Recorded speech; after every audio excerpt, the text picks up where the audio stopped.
Let's now shift our focus to Russia, where Russian President Vladimir Putin has sent out a direct nuclear warning to US President Donald Trump. Russia has formally withdrawn from a treaty that basically prohibited deployment of intermediate-range missiles.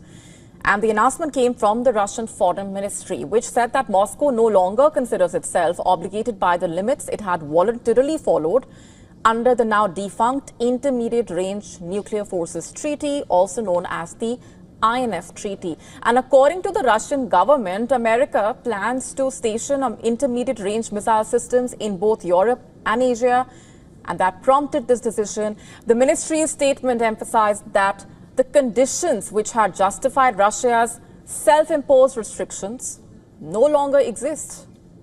And the development comes amid the ongoing Russia-Ukraine war. Overnight, Russia attacked the railway hub of Lozova in Kharkiv region with 34 Shahed drones. Ukraine claims at least 3 people have died, dozens injured in the Russian attack. While on the ground, the Russian army claims to have seized a new village in Ukraine's central Dnipropetrovsk region. The region is a significant industrial and economic hub, remember, and plays a crucial role in Ukraine's energy production, trade, military capabilities. What's the INF Treaty all about? Signed in 1987 by the United States and then Soviet Union, banned land-based ballistic and cruise missiles with ranges between 500 and 5,500 kilometers. It led to the destruction of over 2,600 missiles, significantly reducing the threat of a nuclear standoff during the Cold War.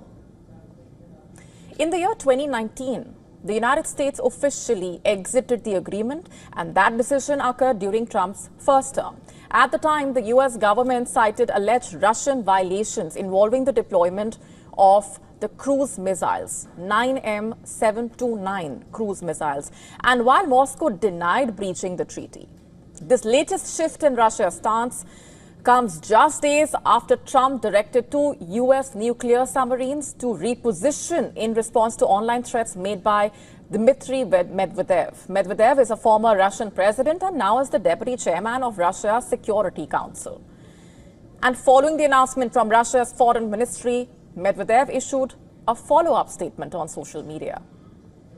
He attributed the move to what he described as NATO's anti-Russia stance and warned of additional actions to come.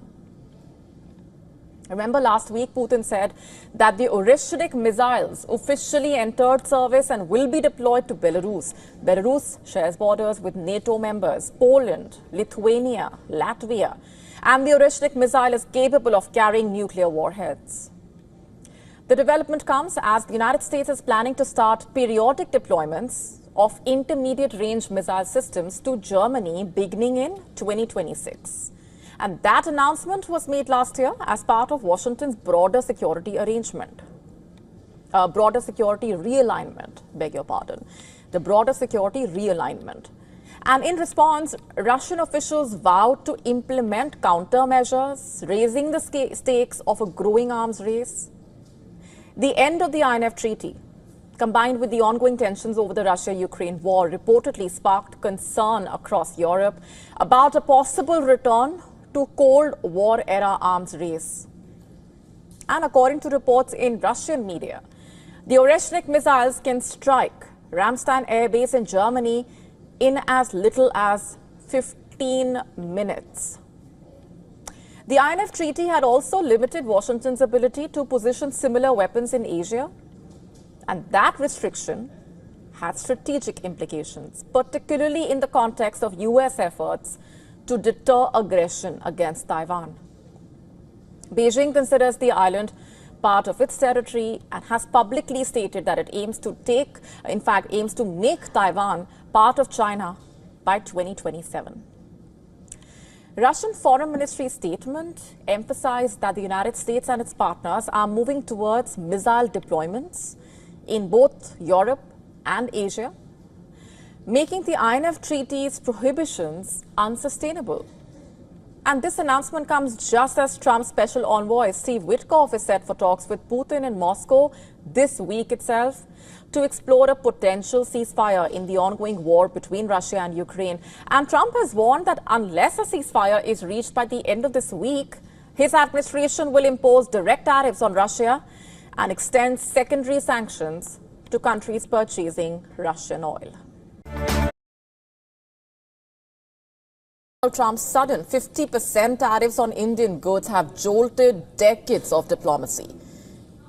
While talks continue, New Delhi is quietly loading its arsenal of economic, strategic, and geopolitical options. If America wants to squeeze, India is ready to press back hard. New Delhi is faced with a stark choice: bend to Washington's will or retaliate hard with powerful measures of its own. Let's explore how India holds a strong hand with 5 potential moves that could inflict serious pain on the US economy and its geopolitical ambitions. First, the defense juggernaut grinds to a halt. India can freeze multi-billion-dollar US military contracts, from advanced fighter jets to cutting-edge drones. Boeing, Lockheed Martin would watch their Indian big-ticket purchases vanish.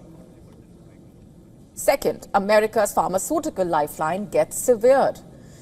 India supplies nearly 40% of America's generic drugs, the medications keeping millions of Americans alive and healthy. A strategic export halt would actually trigger nationwide medicine shortages, sending healthcare costs spiraling. It would hurt Indian exports, but it could look for alternative markets, as Indian pharma is in a high demand around the world. Third, India stands to reduce its import of US crude oil and rough diamonds, 2 vital commodities, while Trump is pointing out India's oil imports from Russia as a reason for the additional 25% tariffs. The fact of the matter is that crude oil imports from the US increased by 30% in financial year 2024 to 25, and India also imports $2.5 billion worth of rough diamonds from the United States. And if India decides to stop the imports of these 2 commodities, it would hurt the American economy. New Delhi can source these from alternative markets. Fourth, the nightmare scenario unfolds. China, Russia, India forging an economic trinity. This access of economic power could bypass dollar-denominated trade entirely, in a way, accelerating America's currency decline while creating alternative financial systems that could sideline Western institutions. Things are moving thick and fast. Indian Prime Minister Narendra Modi, in fact, spoke to the Russian president just a short while back. And this comes a day, remember, after India's national security advisor was warmly welcomed by President Putin at the Kremlin. President Putin would also be visiting India later this month. That's not all. New Delhi has announced that Prime Minister Modi would be visiting China for the SCO summit. And Beijing issued a statement saying that he is warmly welcomed. Now, along with South Africa and Brazil, India is the founding member of the BRICS alliance. The Brazilian president also held a long conversation with the Indian Prime Minister. Fifth, the Quad alliance could crumble into irrelevance. India is scheduled to host the Quad summit this year. India giving a cold shoulder to the Quad would be a blow to the strategic centerpiece of US policy. US tech mogul Sam Altman warning that India will overtake America in the field of AI, the artificial intelligence market. A sample of not only India's recognition as the world's fastest growing economy, India is and will remain one of the biggest markets. Let's now shift our focus to Russia, where Russian President Vladimir Putin has sent out a direct nuclear warning to US President Donald Trump. Russia has formally withdrawn from a treaty that basically prohibited deployment of intermediate-range missiles. Our top focus tonight on gravitas as the tensions rise over the West's failure on the Ukraine war. The war-torn country continues to hold the line, even as, behind the scenes, political leaders and diplomats try and reach a solution. Russia's relentless offensive in eastern Ukraine is gaining ground slowly. In fact, reports suggest that Russian forces are closer than ever to the key Ukrainian city of Pokrovsk. Now, this city, which is a logistics lifeline and once home to 60,000 people, is now a war zone. And the Ukrainian forces are saying it's the hottest part of the front, with nearly a third of all combat happening there. And for every inch that Russia gains, Ukraine makes sure that they pay in blood. In fact, fierce battles are now raging just 6 kilometers from Pokrovsk. Russian patrols briefly entered the city last week, in fact, in a sign of just how close this is actually getting. And as far as Ukraine's strategy is concerned, it remains focused on slowing the Russians down and holding the line. And Russia has thrown in everything. 110,000 troops, that's at least on paper. And they are pushing towards the city. But you see, these are not elite forces. Many are reportedly undertrained, worn down, and also suffering crushing losses. Russia's goal seems to be to wear down the Ukrainian resistance while cutting off supply lines and choking Pokrovsk without necessarily storming it head on. And yet, as the battlefield burns, US President Donald Trump is looking for a breakthrough. In Washington, Trump says there is a very good chance of a summit with Vladimir Putin, a possible step towards ending the war. In fact, he says good talks were held with Putin's team, and a three-way meeting between Trump, Putin and Zelensky could happen as soon as next week. Trump's frustration is only mounting, and he has said no more delays. And now he's also warning of tough new sanctions if Putin does not agree to a ceasefire. The US Secretary of State has confirmed that Trump is giving Russia just hours to comply or face more punishment. Oil and gas, remember, make up a quarter of Russia's budget. And for the first time, the US says it has concrete examples of what Russia might accept in exchange for peace, a shift from months of silence. And as for Putin, he called the latest talks constructive. Trump's aides are moving quickly as well, and locations for the summit are under discussion. Putin himself has suggested the UAE as host. The push for peace is real, also urgent. But while diplomacy inches forward, the war continues. It's not the same with Zelensky, in fact. Putin says conditions for a potential meeting with the Ukrainian leader had not been met, and the statement comes hours after Zelensky repeated a call for direct talks. Meanwhile, overnight, Russian attacks killed at least 6 people, including a strike on a recreation center in Zaporizhia that injured 4 children.